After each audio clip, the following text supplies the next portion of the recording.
Hey YouTubers, Mechanical Dad here today. Just checking out how you guys are doing. I released a new video yesterday on how to make a bow and arrow.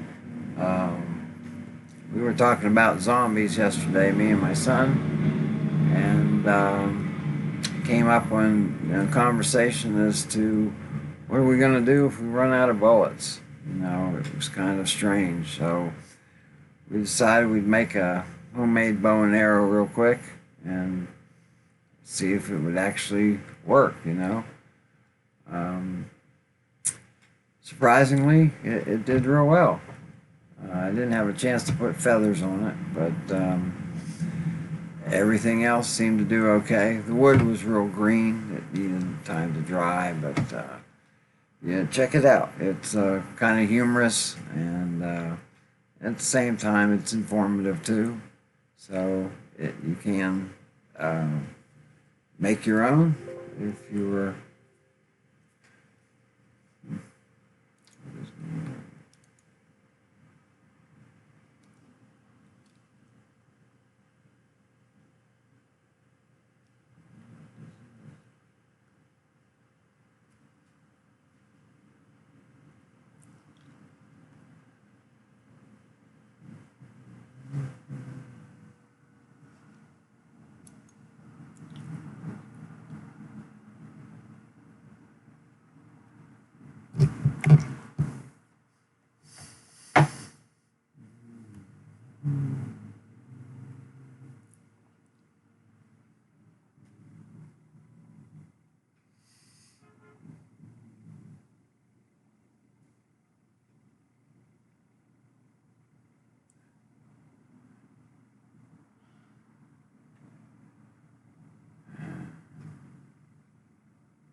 Well, guys, just having a little computer glitch here. I'm not able to see any comments for some reason. Let's see if I can refresh anything here. Oh, there we go. Sorry about that, guys. Screen just kind of went blank on me. Anyhow, thanks for joining me. Sorry about the technical difficulties we're experiencing here. But yeah, I hope you guys enjoyed the bow and arrow deal. It was fun to make, you know, so it was a nice little project, kind of off the hip kind of thing. But anyways, I got the solder video out. I think you've seen it. I've got a soldering manual out in step by step how to do those things. We did the little bow and arrow thing yesterday, and see, Luke, re-ask your question. You didn't see it. Uh, let's see. Okay. Yeah, I'm starting to see some of this stuff now. Um, let's see. Uh, yeah, I was, Luke. I was trying to figure out what's going on. But do you recommend any particular type of wood if you wanted to try making? Honestly, yeah, a little bit of more of a harder wood would be ideal.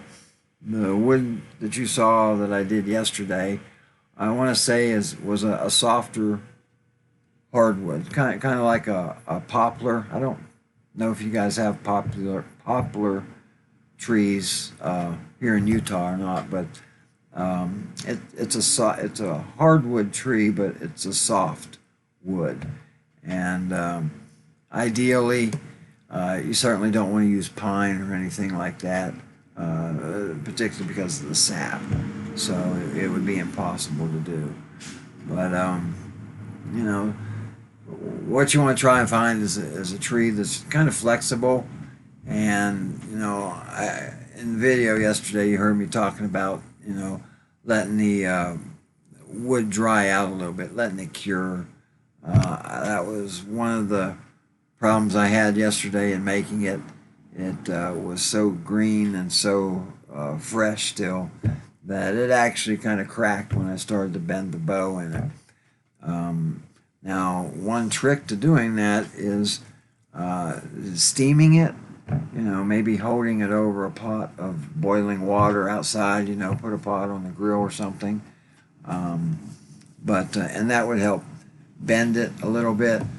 But I don't normally like to use that method. It just it tends to lose its rigidness after it dries, and it's just not the way to go. But yeah, sitting around waiting for the limb to dry, that kind of sucks too. So in that video yesterday, it was just kind of a off the wall thought to try and do.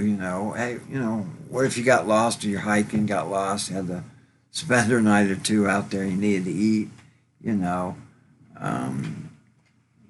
would it break easier if it was dry? Actually, no, Luke, it doesn't. It will actually bend easier without the chances of it breaking.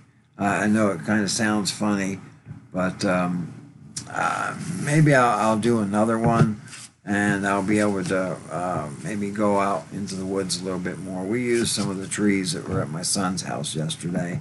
I don't really have anything here in the yard to use, but he had a few trees in his yard yesterday that, they were the right diameter, nice and straight for the most part, especially for the arrows. And yeah, it was fun.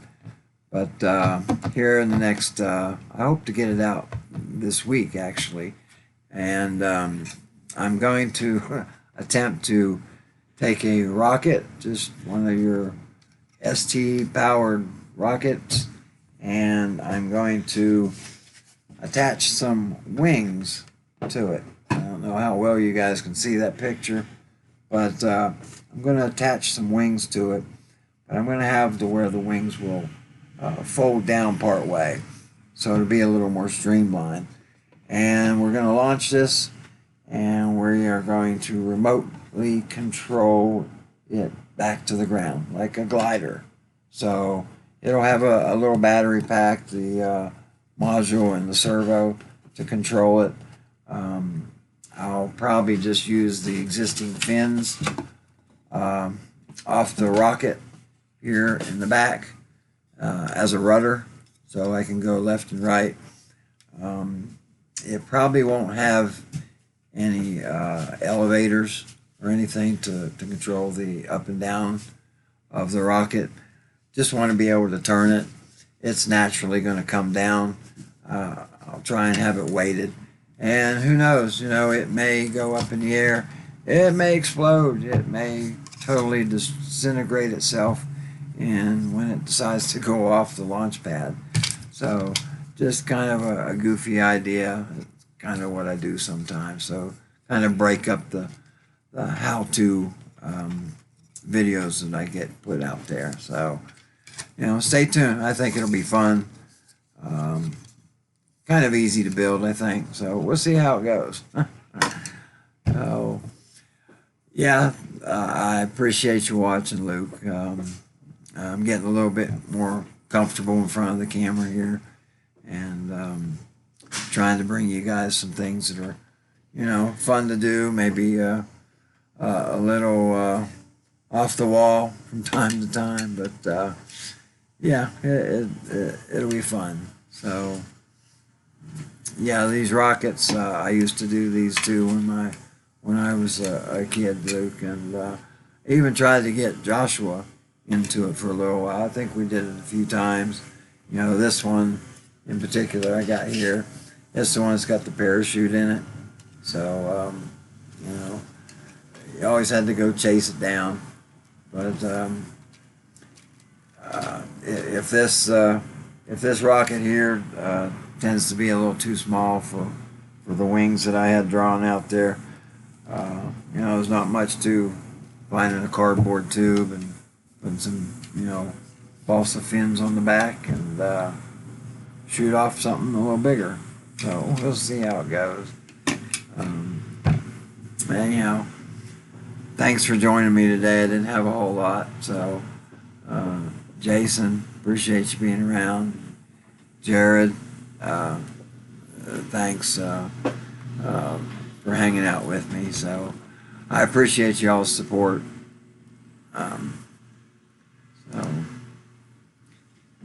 So if you guys got any ideas or anything, put them down in the comments. I'm checking out the comments every day. I try to get to everybody's. Don't leave you hanging. Some of you guys have had some really good ideas here lately, so we'll see if I can't get to some of those and put them in a video for you guys to look at and just have a blast out here. So this is, for me, my son always asked me what I always wanted to do, as far as a job and things like that, this is really what I really enjoy doing.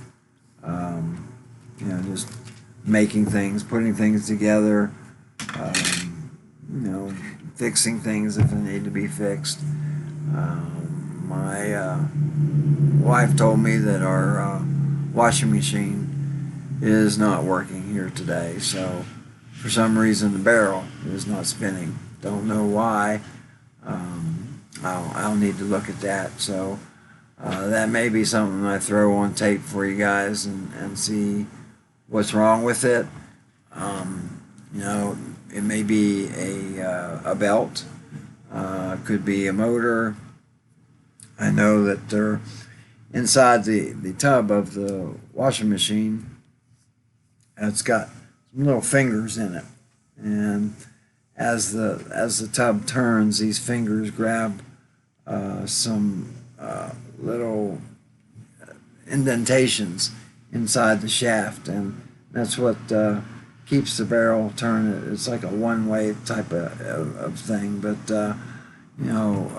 they're easily replaced most of the time, and that's a common issue with washing machines. But let's see, Jake, you thought about any musical instruments as far as what, making them or something? No, probably not. You guys probably see that guitar in the back.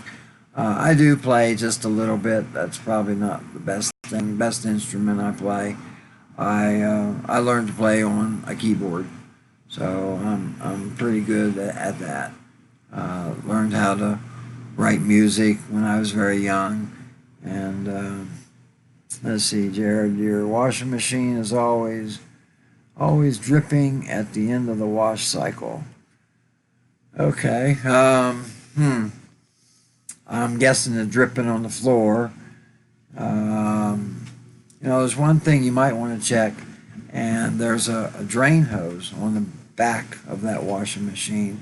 It's a black hose, and it comes up into the wall that goes into a drain pipe. That's where the water drains out of the machine as it runs through its cycles, and it usually drains through that about 2 or 3 times. You got the wash cycle, and then it drains the water, and then it loads the water, or refills the water, and as a rinse cycle, it may have a wash cycle that runs twice, and then a rinse, or 2 rinse cycles.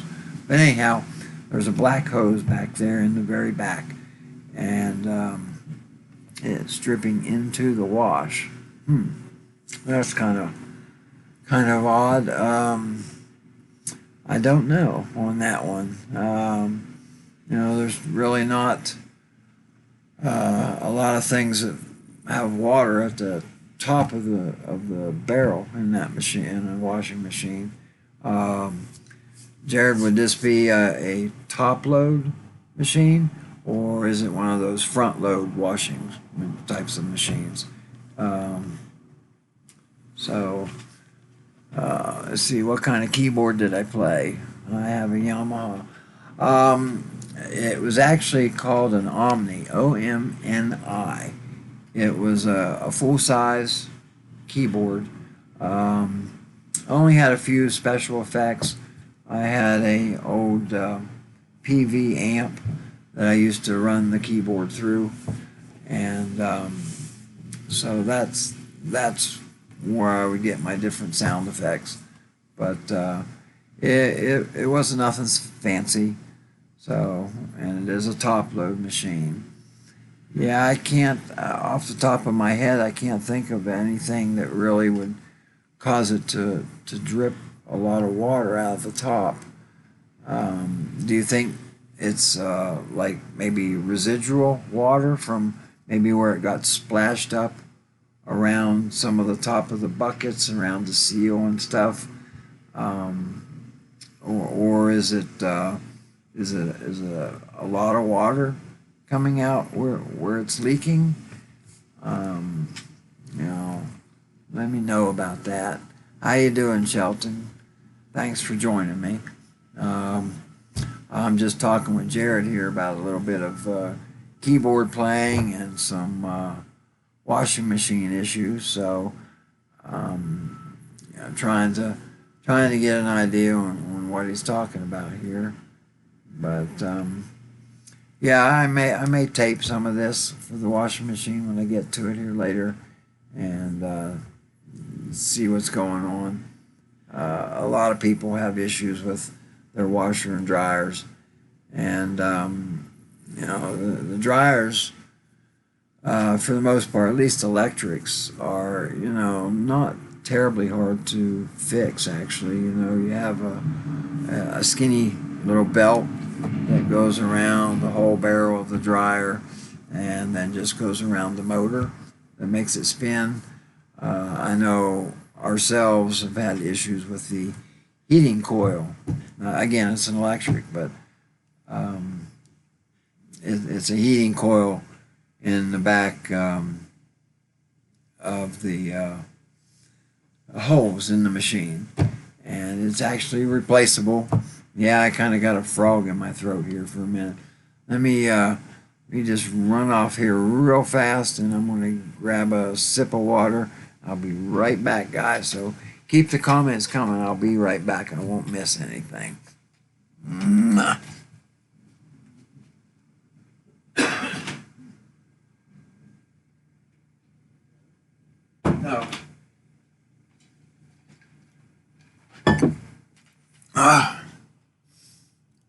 All right, sorry about that, guys. I got to get a drink. Shelton keyboard,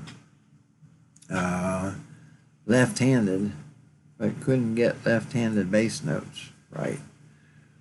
I don't know what to tell you with that one, Shelton. I'm right-handed, and all I can tell you with that is practice.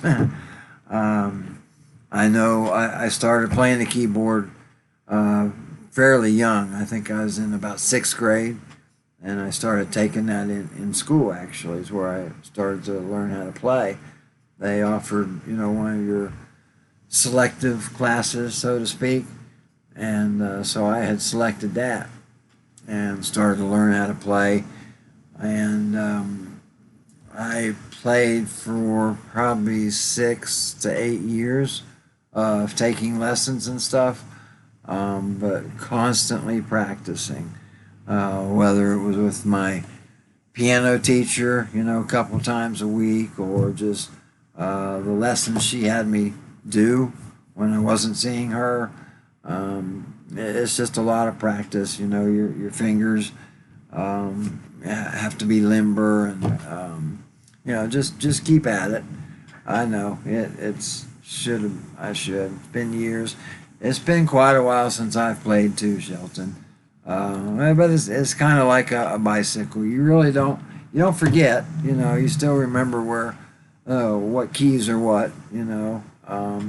It may take you a little while to get your fingers limbered up and moving like it needs to. But how you doing, Edward? Thanks for being here with me.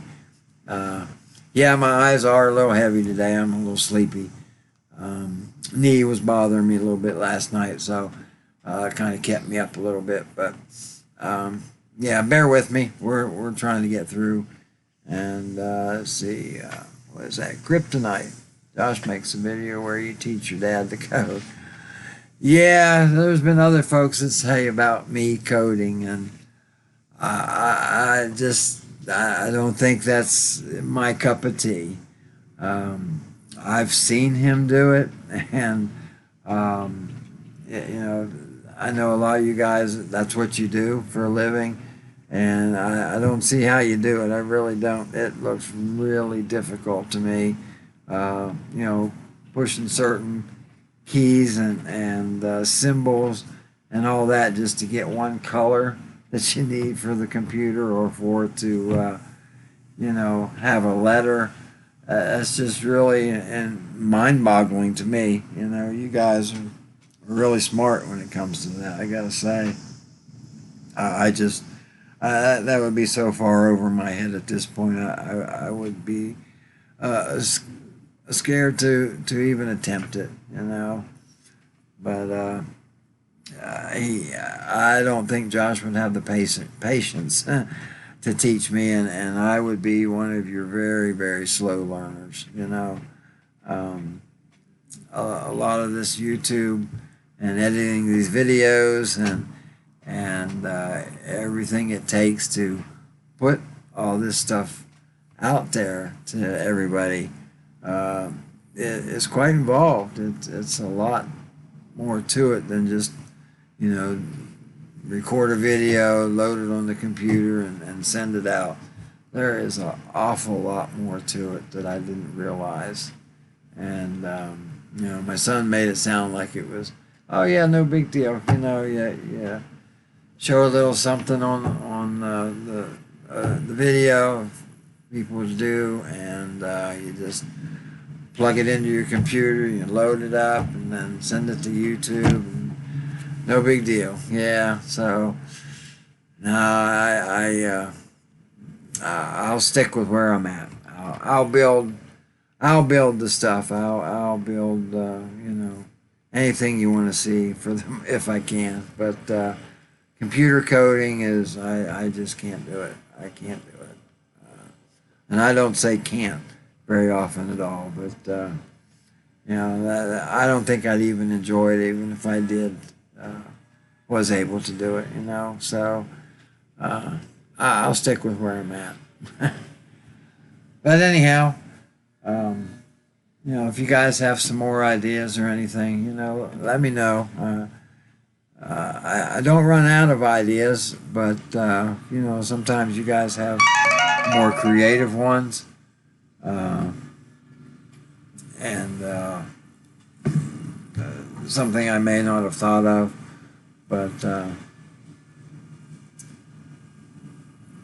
yeah, I don't know if we are or not. I have some stuff at home, so we'll see.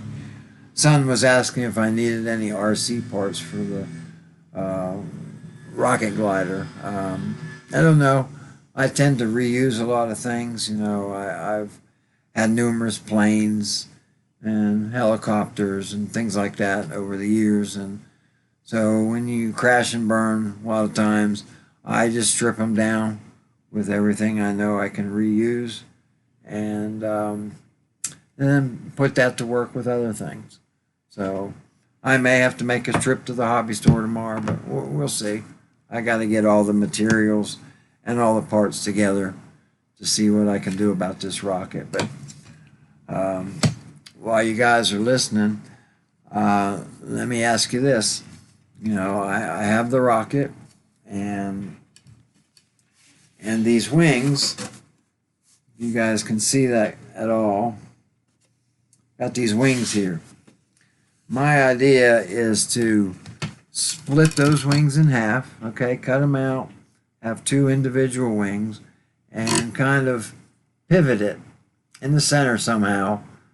And whether it's, it'll probably be a type of spring-loaded mechanism of some type, and I'll be able to fold the wings in, you know, to kind of tuck them in with the rocket. And then once the rocket's achieved its altitude, I'll have to take the parachute out of this one.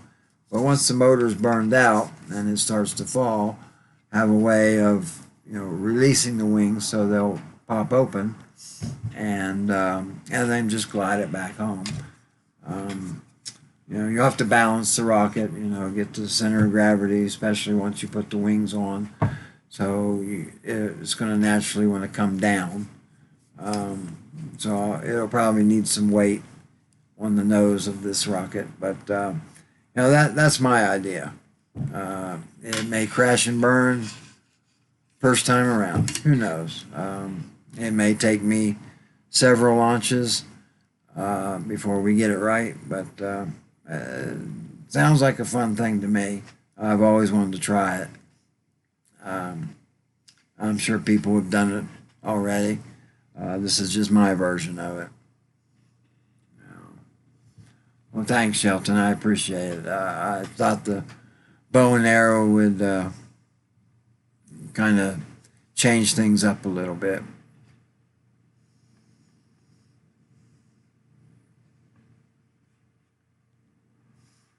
So, yeah, if you guys enjoy the videos, if you enjoy the streams, I'm getting a little bit more relaxed at doing these live streams. You know, be sure to hit the thumbs up, you know, subscribe if you haven't to. I appreciate the support and you guys hanging out. So, trying to make the channel grow, trying to just show some people things that I've learned over the years, and maybe sometime they'll want to be able to do it. And but I enjoy it. I think it's a blast doing this. Some of it's hard. Some of it the editing of the videos and things are a little difficult, but it's all coming together little by little. I've only been doing this now for, you know, maybe a month and a half, give or take, maybe 2 months. So I put a couple videos out there real early on. It's probably been several months ago. And those were my first one or two. And since then, you know, they're getting better. I've learned a lot of stuff from Josh, so and usually learn something every time I'm with him and I see him. So whether it's just a simple push a button on the computer, on the laptop to make something do something, it's always something. So it's been good. And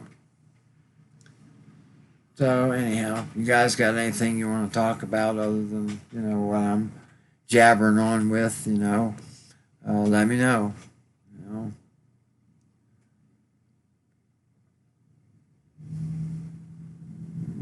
Yeah, I don't know. I want to see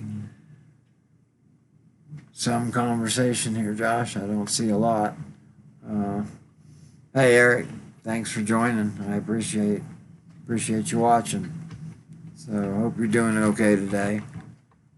We're just kind of hanging out talking about the bow and arrow video yesterday, and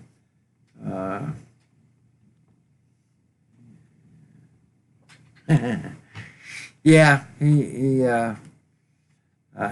does help me quite a bit. Josh does, he coaches me along. So let's see, Osvaldo. Yeah. Well, thank you about the bow and arrow. It was fun. We had a good time doing that yesterday. And well, thanks, Sheldon. I hope it turns out. Uh, Josh says, you know, I kind of remind him of like the Mythbusters guys, that put things together, and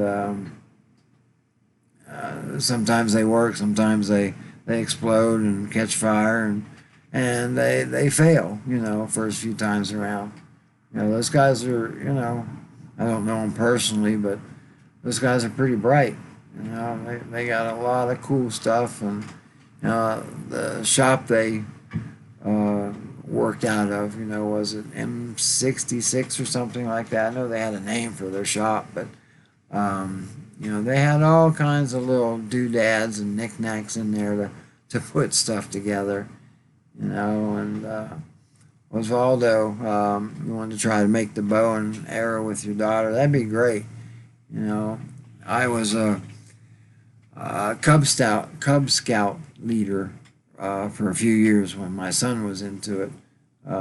He started out as a Cub Scout. I think he was in there for 2 years, and then he moved up to Webelos.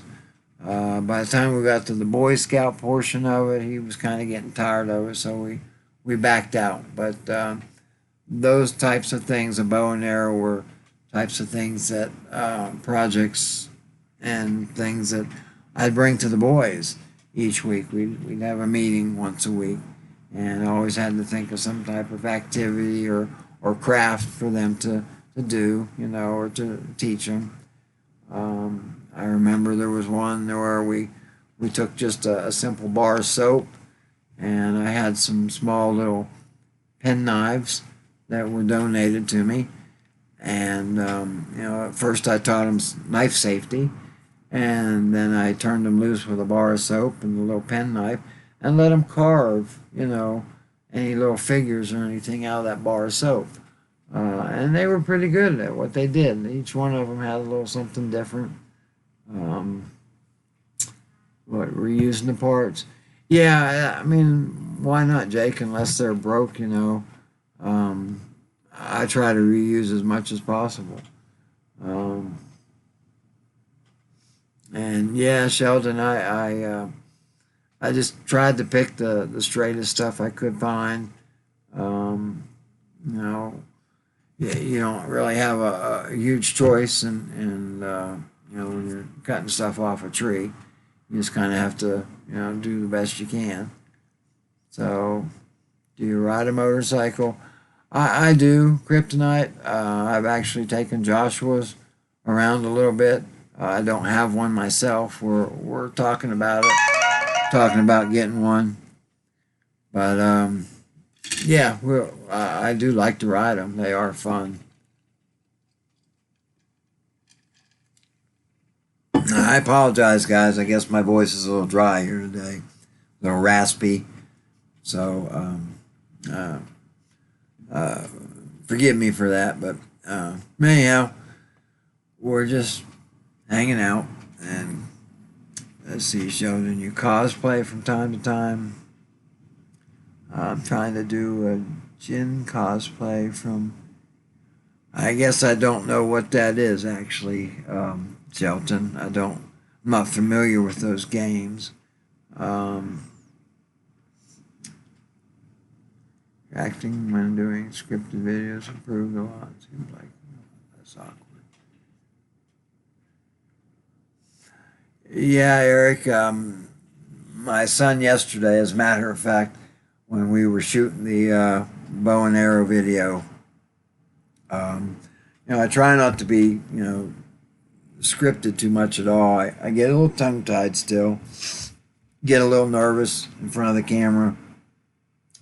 But as you saw in the video, some of those clips he was filming, and I had no clue that he was still filming. So I guess there were a couple words in there, that I should have watched a little better. I didn't know he was recording, and I think I know when I saw the video, myself, that you could tell there was a more of a relaxation in my tone, in my talking about things that is not quite there yet when I am trying to be more precise and get the information out there that I'm doing. But yeah, it's we're getting there. I think he used a camera flash mount to my forehead to shoot a red laser out of his forehead. That's kind of cool. uh, I guess you could always stick one of those little small lasers that they use to play with the animals, the cats and the dogs. And, I know they always have a little button that you push on it. It's just like a pin, and you push a button on it somehow, and that's what turns the laser on.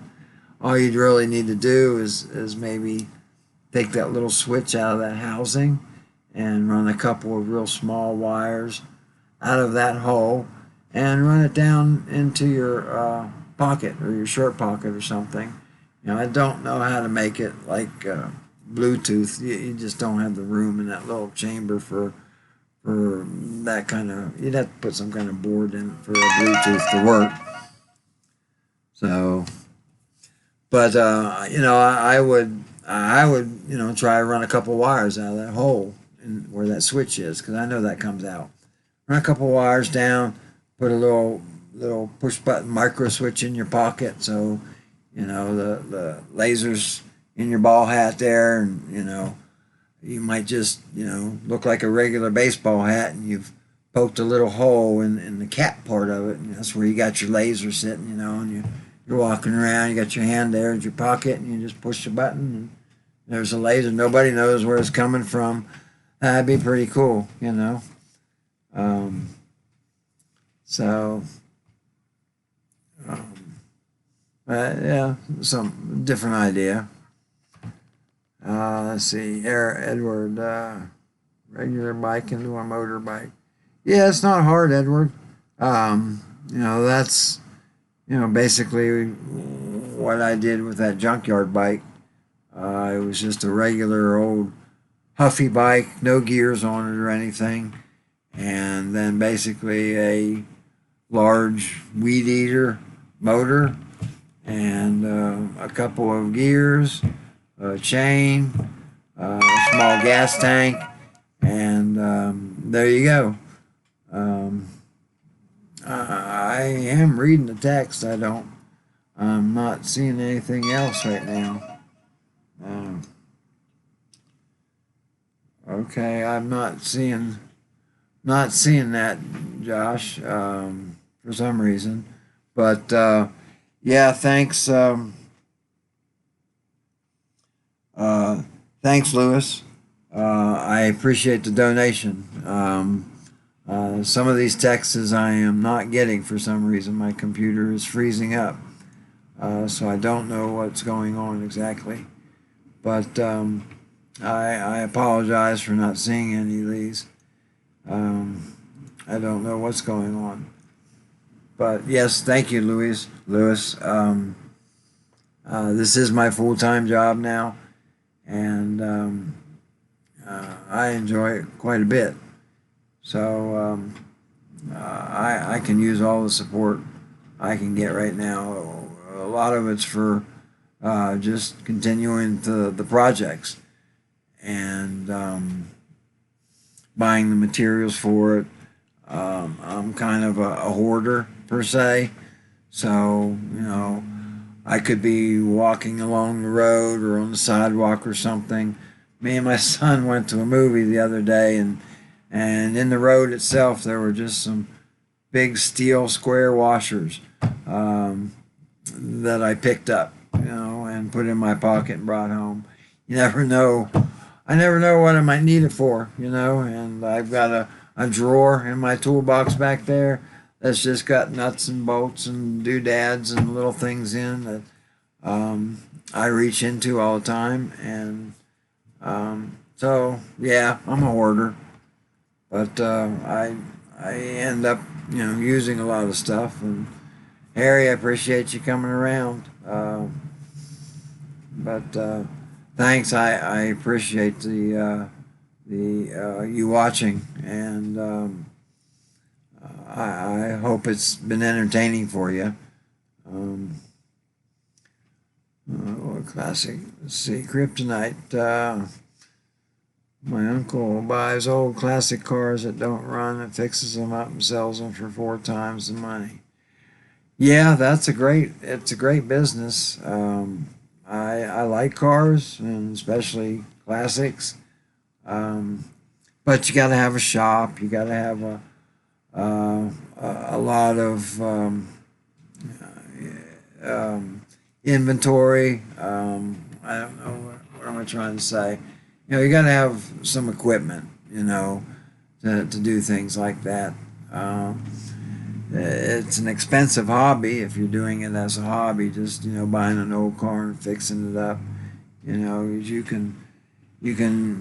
There's lots of ways to do something like that. You can do it part way. You give it new paint, give it some fresh inside.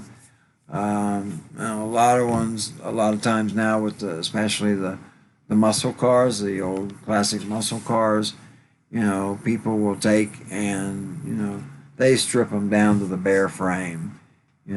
Sand the frame smooth, fill in some of the holes in the frame that the factory manufacturer put in there, and then repaint it all. I mean, you could go a lot of different ways with that, and but it is fun, and you can be very well known for it. Well, thanks, Eric. Yeah, I mean, if people get to know me, that's great.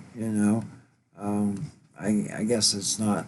I'm not looking to become popular. I think it's great if I do. I certainly won't mind, but I just like showing people what I've learned over the years, and it's fun. It's informative. It's just down to earth, and that's me. I do try to be as politically correct as I can, and but yeah, it's just fun for me. And shoot, do you build computers? Not really. I don't. But Joshua does. He's built some really nice computers himself. He knows about them. I know he was overseas for a couple of years going to school, and the computer he took there with him he had built with just took a bare case, and little by little would buy the boards and the cards and power supply, everything that went in them, and he knows a lot more about building a computer than I do.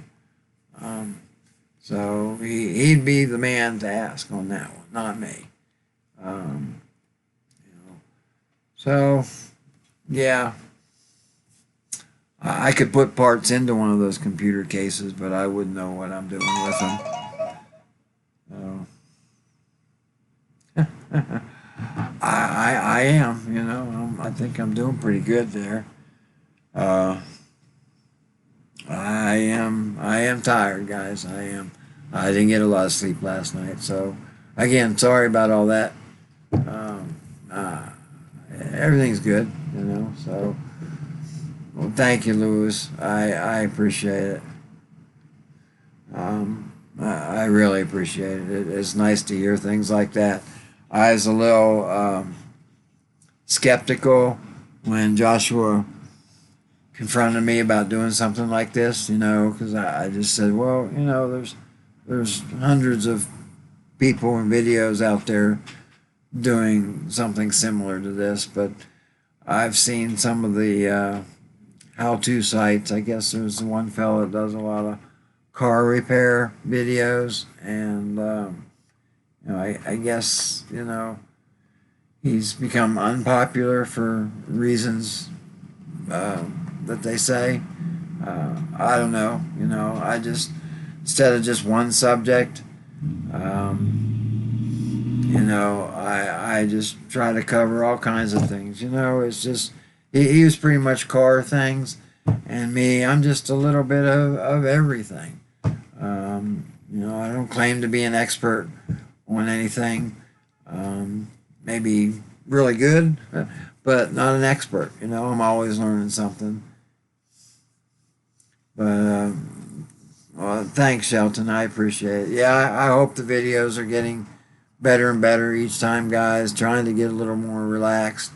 I try to tell my son to remember when he first started doing his too, and me and his mother would watch him, and you could see how rosy his cheeks were, and he stuttered some, and just it's really getting comfortable in front of this, and it's different doing this as opposed to talking to 10 or 15 people in a small room. There's just something a little bit different about this. But no, you're not getting roasted. You're just getting compared to. My son's just, saying I'm roasting him, and I'm not. I just remember, how nervous, I guess is what the word is, that he was in front of the camera. And so that's all. It's just I'm a beginner and loving it and learning every day and getting more and more comfortable with it and a little bit more relaxed. So trying not to get tongue-tied as often. Today my voice is raspy and my eyes are heavy, and so that's just what it is. Yeah, you got rosy cheeks, Josh. Sometimes you blush. Everybody blushes, so not a big deal. It's all good. It's all good. So anyhow, that's about it. I know some of you guys have mentioned about maybe doing a little bit more on a voltmeter and its operations. I did one video with it. I didn't want to get too technically involved in it. I've had some people, ask or request to, do a little bit more with, electrical diagnosis, I guess, if you want to call it that, or diagnostics. I think basically we covered just voltages on this meter, and but if you're putting electrical circuits together, or doing some PCB board work, it's nice to know that you know that the voltage going in, and then you have your resistance and your resistors and maybe your switches and whatever else you have in the circuits, how it affects the total, the outcome of that. Meaning that, you start with a 12-volt battery, and then you put a headlight in it, and you got a switch in there.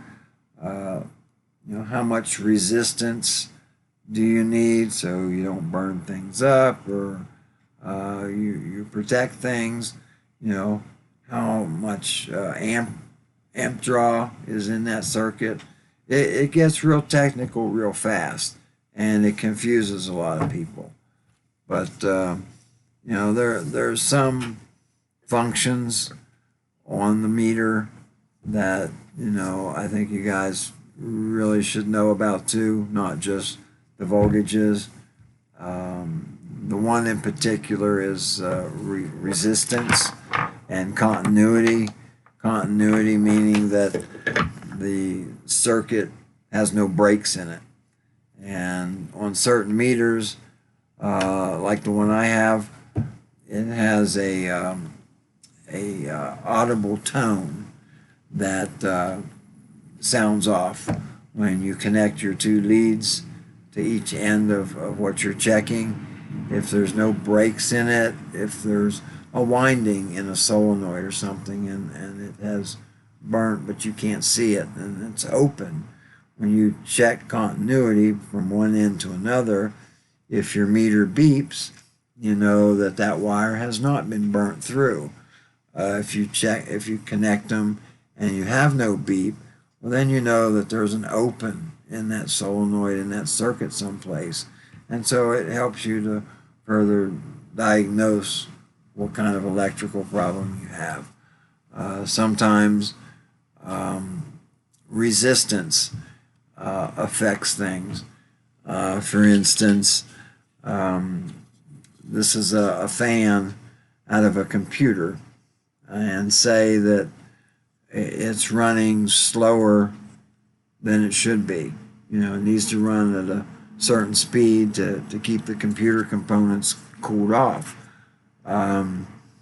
There may be a resistor in this circuit that is bad, and it could be bad in that it is providing no resistance that may burn up the motor, or it's providing too much resistance to where the motor doesn't spin fast enough. It's not allowing enough voltage, enough current to flow through the circuit to make the motor spin at a proper speed. So that's where the function on the meter with checking resistance gives you a certain value. Let's see. I have a circuit board in my hand here. It's going to be really hard for you guys to see, but oh, that makes it a little easier. But if you notice, see, I can point to this stuff. Right in here, these are some resistors right there, and they have different colored bands on them, and each band color is a numeric value, and when you take each one of those bands and you add up the numeric value, each one is maybe a tenth and a hundredth and a thousandth. Once you add all those up, it gives you one value of, like, say 1,110 ohms of resistance. That's how much resistance that resistor is putting into that circuit, whether it's to slow something down, whatever it's doing. But there's a value to that. And when you attach your meter to it and you check end to end on that resistor, if you don't see that value, then there again, that helps you diagnose the problem a little further. Instead of guessing, I've seen a lot of people over the years guess at things. Well, this doesn't work, and we don't know exactly why, so let's just, we'll replace this and this and this. Well, that gets to be expensive very fast. I was never one to just throw 2 or 3 parts at a problem until I got it fixed. It's your money. So if you take a few extra minutes and the proper equipment, like this multimeter, you can go further in to finding out exactly what doesn't work, whether it's the printed PCB board, or is it just a little fuse, a $1 fuse, $2 fuse. The meters help you do that. So anyhow, I'm just rambling here, but you get the gist of, how you can use a multimeter for more than just a couple things. Hey Rabbit, how you doing, buddy? I appreciate you joining me. Mega Man, thank you. I appreciate it. I'm trying to do what we can. Eric, thanks for joining me. Appreciate you watching. Support the channel, guys. You know, give me a thumbs up, subscribe. I'm trying to get videos out here about every other day now, doing some live chats about every other day. So hopefully I'll try to continue to give you, you know, some more information on a continuous basis, and you know, have fun out here with it.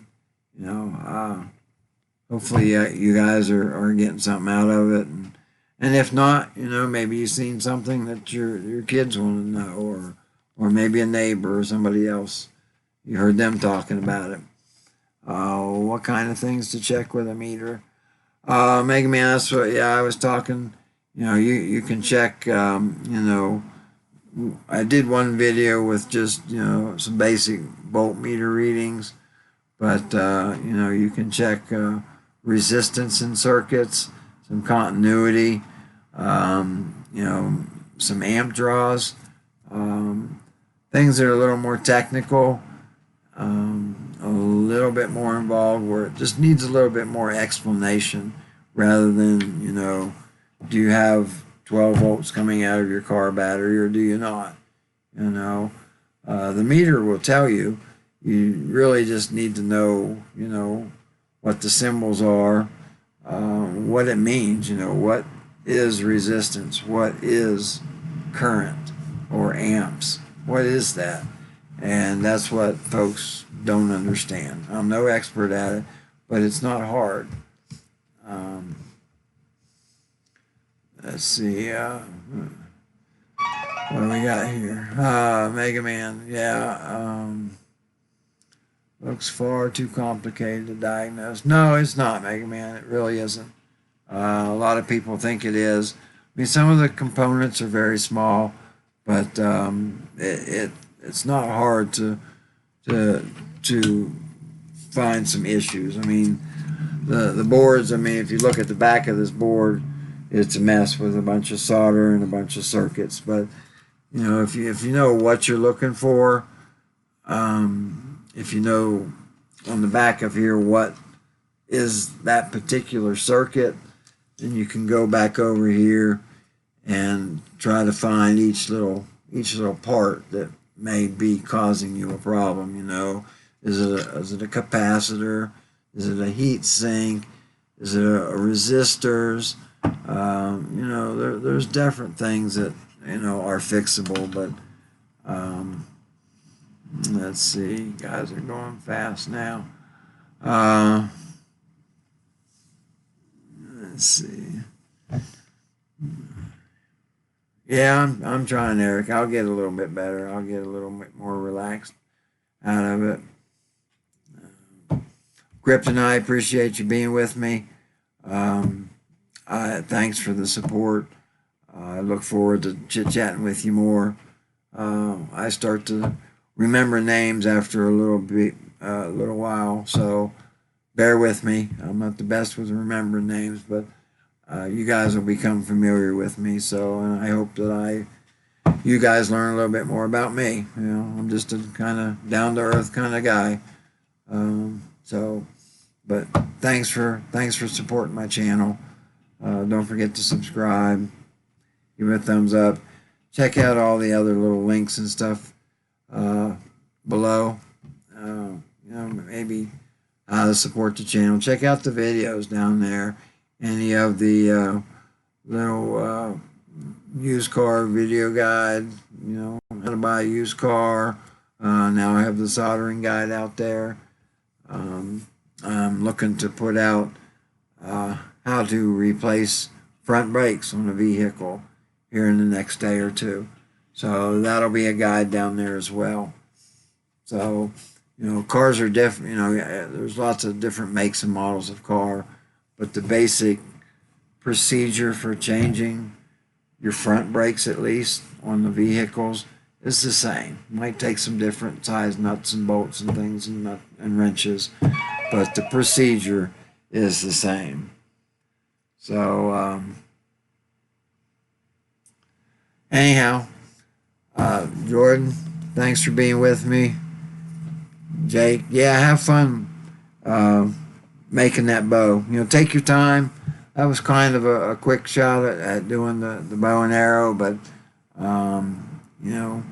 show your kids. They'll have fun. They'll enjoy being with you, just being with you, and then doing something like that. Sitting, maybe go to the woods, cut off the couple pieces of wood you need, go sit at the park, or just sit out there along the mountainside somewhere and have fun at it.